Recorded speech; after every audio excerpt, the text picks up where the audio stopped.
Bigla ang pangyayari.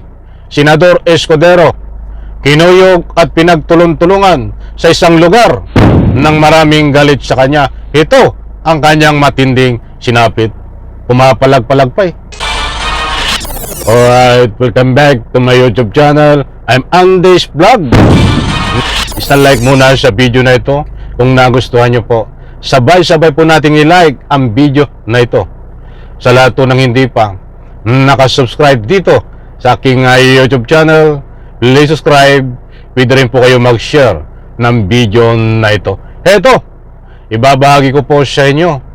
May nitinit pang balita dahil dito sa hindi magandang galawan nitong si Escudero na pinapakita diyan ho sa Senado tungkol dito sa impeachment at siyempre sa bilyones na pera ay bigla ho siyang kinuyog at pinagtulong-tulungan, pumapalag-palag pa sa isang lugar.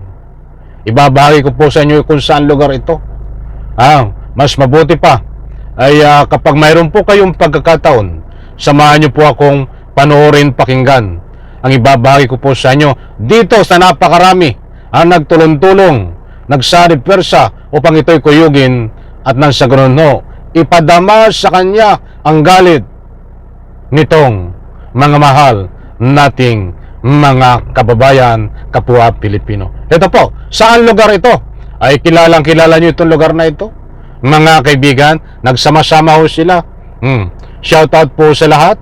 Ano ang silbi ng utak at talento kung walang prinsipyo at tapang upang panindigan ito? Imagine, isang salita, forthwith, ay ayaw intindihin ng nanunungkulan sa Senado. Ayan mga kaibigan, ito po ay isang graduation. 10 lugar ito. Diyan sa UP.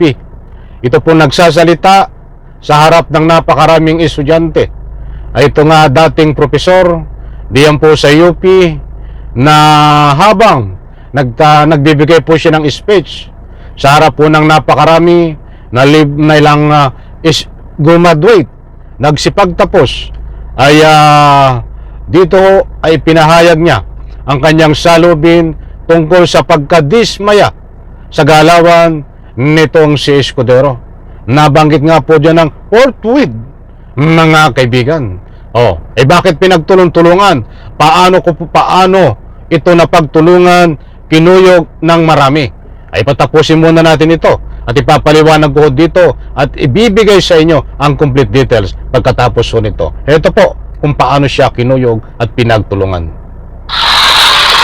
UP graduate at binigyan pa ito ng bagong kahulugan. Hindi agad, forthwith, kung hindi 4 na buwan makalipas o dili kaya kapag may panahon pa ang Senado.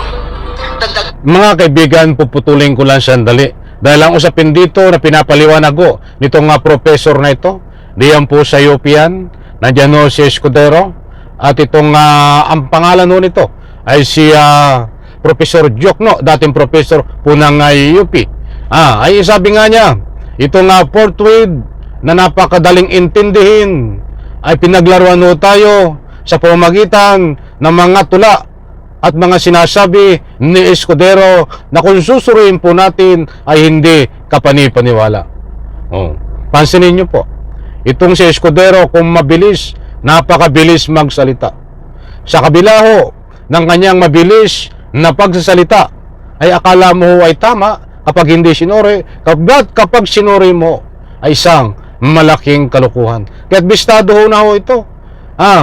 Bistado na ang kalokohan nito si Escudero, hindi lang po mga ordinaryong tao. Bagos itong binabahagi ko po sa inyo ay ang sinusuka itong si Escudero dahil ito palang si Escudero ay nagtapos diyan ho sa UP ay binatikos ho, pinulutan, mga kaibigan, itong salitang forthwith.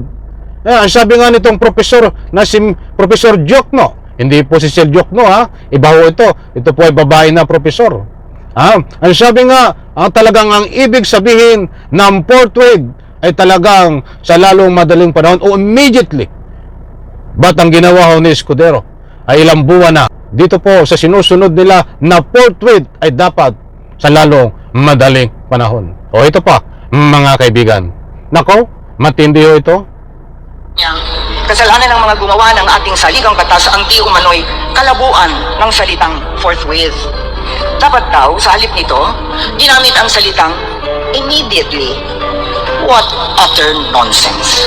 Batch 2025, hindi ito usapin ng talino, kundi ng tawalan ng prinsipyo, ng pansariling ambisyon, ng transaksyong pampolitika sa pagitan ng mga mahigpit na kumakapit sa kapangyarihan. Remember this. Ayan mga kaibigan, napakinggan nyo. Ulitin po natin dito sa bandang una. Maganda rin ho, yung bandang una. Ano ang silbi ng utak at talento kung walang prinsipyo at tapang upang panindigan ito? Imagine, isang salita, forthwith. Ayan mga kaibigan, anong silbi ng utak? Anong silbi ng talino kung wala namang prinsipyo? Ganyan ho, si Escudero. Iyan ho ang tinutukoy nitong profesor na ito, na si Professor Diokno ay si Escudero, mga kaibigan niya no, si Professor Diokno ng UP na naganap pong graduation diyan po sa UP ay si Escudero po ang pinulutan. Bagamat matalino itong si Escudero, ayon ho sa kanyang talumpati ay walang silbi ang kanyang talino dahil wala pong prinsipyong magandang paninindigan. Naniniwala po ba kayo na itong si Escudero ay walang paninindigan at walang prinsipyo ayon ho dito ho kay Professor Diokno ng UP? Mga kaibigan, disclaimer lang ho. Nasabi po natin datapwat sa puntong ito. Gusto ko pong ibahagi sa inyo at ipaliwanag. Sapagkat si Escudero ay kinuyog at pinagtulong-tulungan ng maraming galit sa pamamagitan po ng talumpati ni Professor Diokno. Diano na naganap sa UP, nasa harap po ng napakarami na graduate, ay sinabi nga niya na itong si Escudero ay walang silbihan talino dahil taong walang prinsipyo. Sa pamamagitan pong yan, ay masasabi natin na ito ay maliwanag na pinagtulong-tulungan. Mga kaibigan, muli kong inuulit, hindi po siya pinagtulong-tulungan sa pamamagitan ng anumang komosyon. Pinagtulungan po siya sa pamamagitan, sila po ay nagsama-sama dahil graduation at ipinabot ang hinaing sa pamamagitan ng talumpati. At siyempre, itong mga estudyante ay nakikinig naman at nakikisimpatiya dito po kay Professor Diokno. Mga kaibigan, alam ko, nakuha nyo ang gusto kong ipunto. Abangan po natin ito dahil pabigat ng pabigat ang galawan ngayon ni Escudero.